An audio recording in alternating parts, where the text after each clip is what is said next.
Sino mag-aakala na ang isang babae na katulad niya ay magagawang manaksak ng 10 taong gulang? Para siya yung nasa movie na si Orphan. Siya si Micaela Espiridion, 18 years old, taga Rizal.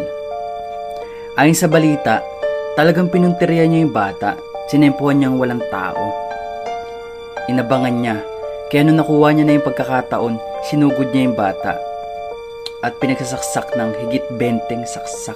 Makikita sa CCTV footage na papauwi na ang bata at malapit na sa bahay. Pero tinambangan ito ng sospek at bigla na lang itong pinagsasaksak gamit ng isang kutsilyo at ballpen. Isipin mo yun, 20 saksak. Sinong matinong taong gagawa ng ganong bagay, di ba? Kawawa yung bata.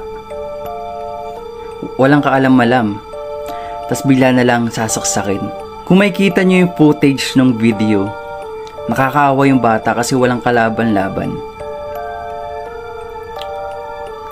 Ayon sa kanyang lolo, nung nakita niya itong kanyang apo, para daw itong nakadroga, wala sa katinuan.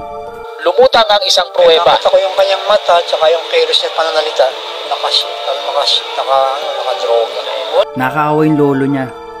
Kasi ramdam mo yung sakit eh. Mahal naman ko siya. Hindi ko matanggap. Hindi ko matanggap na.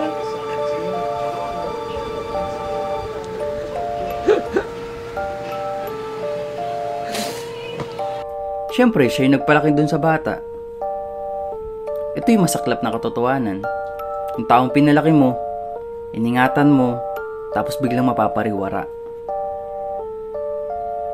Nahuli din naman itong si Micaela. Naiyak pa nga siya eh. Hindi daw siya yung may kasalanan. Siguro na masmasan.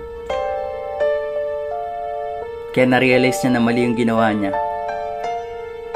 Kaya di mo alam kung maaawa ka eh. Pero mas nakakaawa talaga yung batang sinaksak niya. Sabihin na natin hindi niya ginusto yung nangyari.